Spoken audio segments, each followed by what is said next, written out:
اب اس کو تھوڑا سا قرآن مجید کے حوالے سے آگے لے چلتا ہوں۔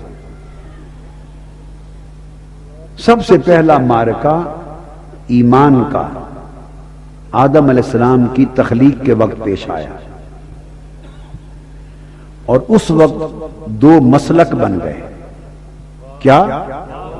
اس وقت سب سے پہلا معرکہ پیش آیا اور دو مسلک بن گئے، دو مسلک، اور علم پر ناز کرنے والا سب سے پہلا مولوی ایک پیدا ہو گیا۔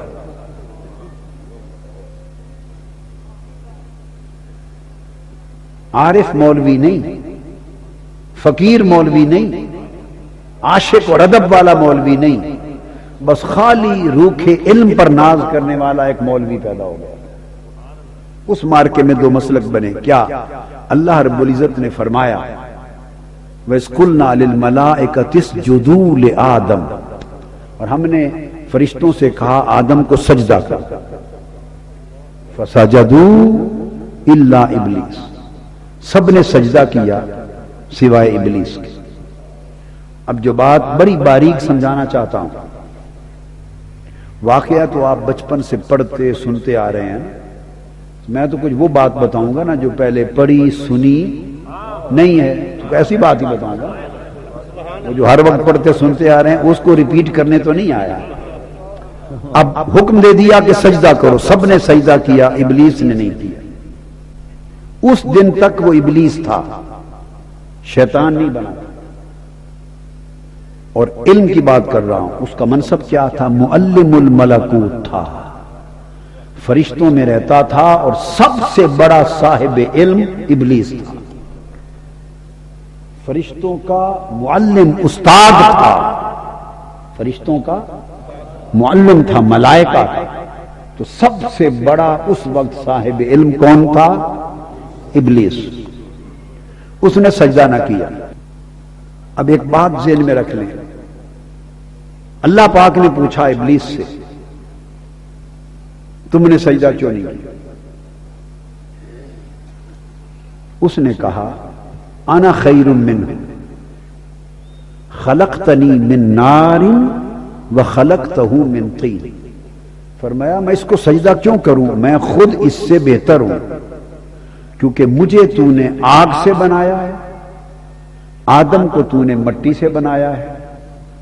کہنے کا مقصد یہ تھا کہ مٹی نیچے رہتی ہے اور آگ اوپر کو جاتی ہے، اس لیے میں اوپر جانے والا ہوں، یہ نیچے رہنے والا ہے، یہ پست ہے، میں اعلیٰ ہوں، میں اس سے بہتر ہوں، بہتر ہو کر کمتر کو سجدہ کیوں کرتا؟ یہ قرآن ہے، یہ کسی قصہ کتاب کی بات، قرآن کے لفظ، تو گویا اس نے دلیل علم سے دی۔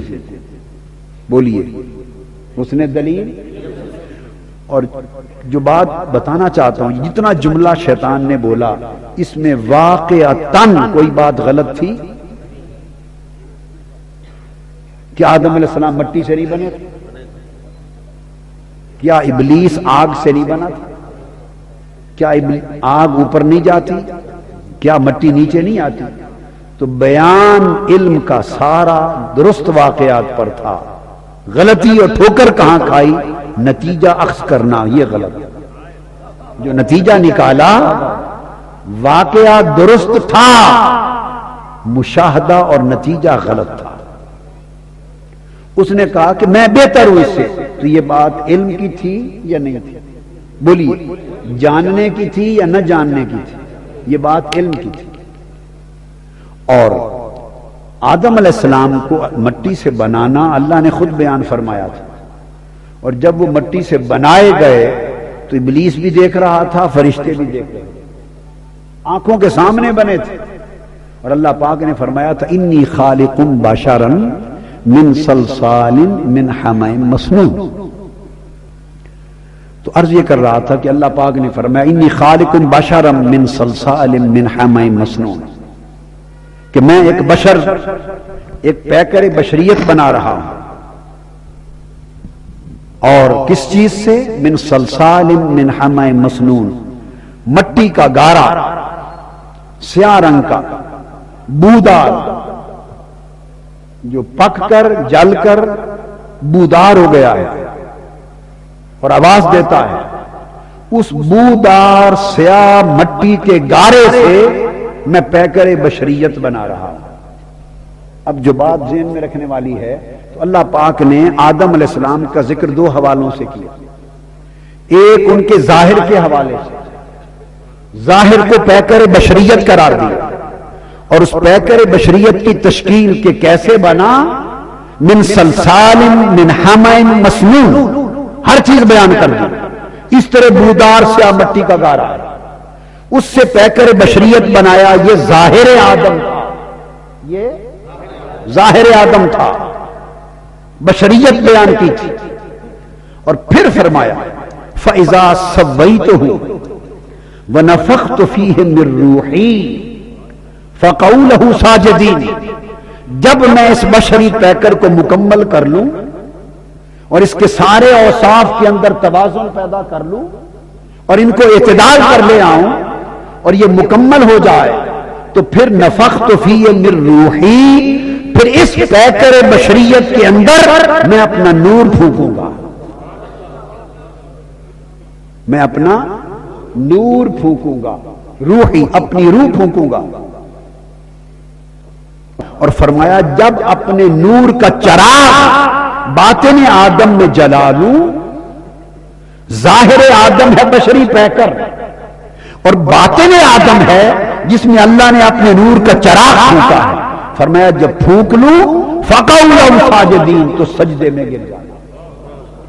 یہ بات پہلے فرما دی تھی، یہ حکم ادھر پیکر بشریت دکھایا تھا، ادھر باطن میں اللہ نے اپنے نور کا چراغ دکھایا تھا، ظاہر میں بشریت دکھائی تھی، باطن میں نورانیت دکھائی تھی، اور فرمایا تھا پھر دیکھ کر سجدہ کرنا۔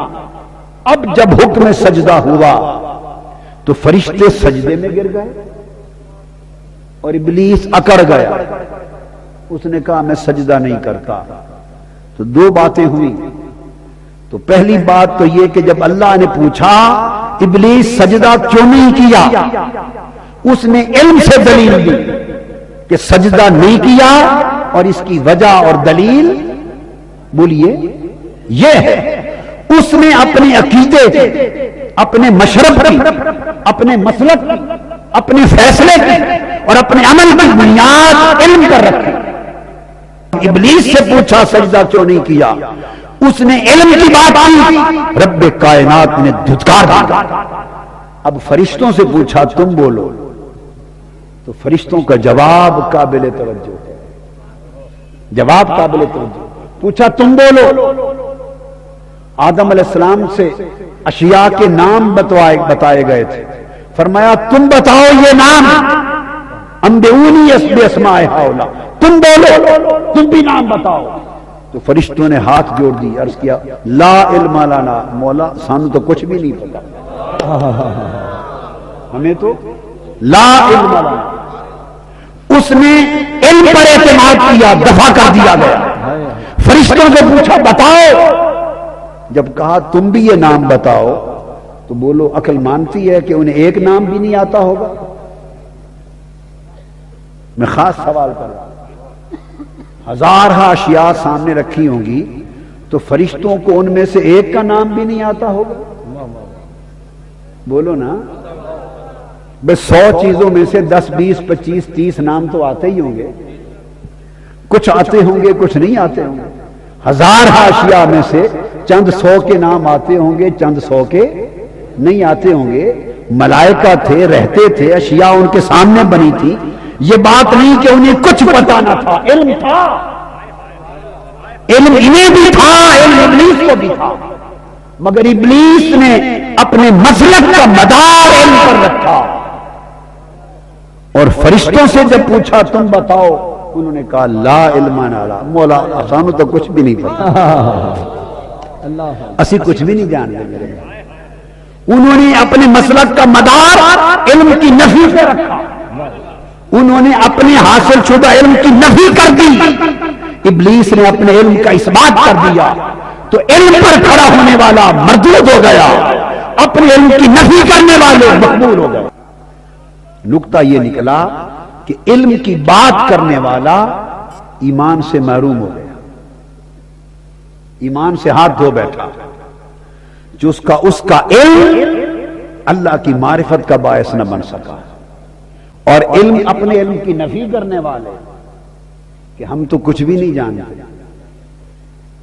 ان کا یہ ادب انہیں ایمان دے۔ تو ادھر تھا مسئلہ کے علم، مسئلہ کے تنقید، مسئلہ کے جرح، اور پھر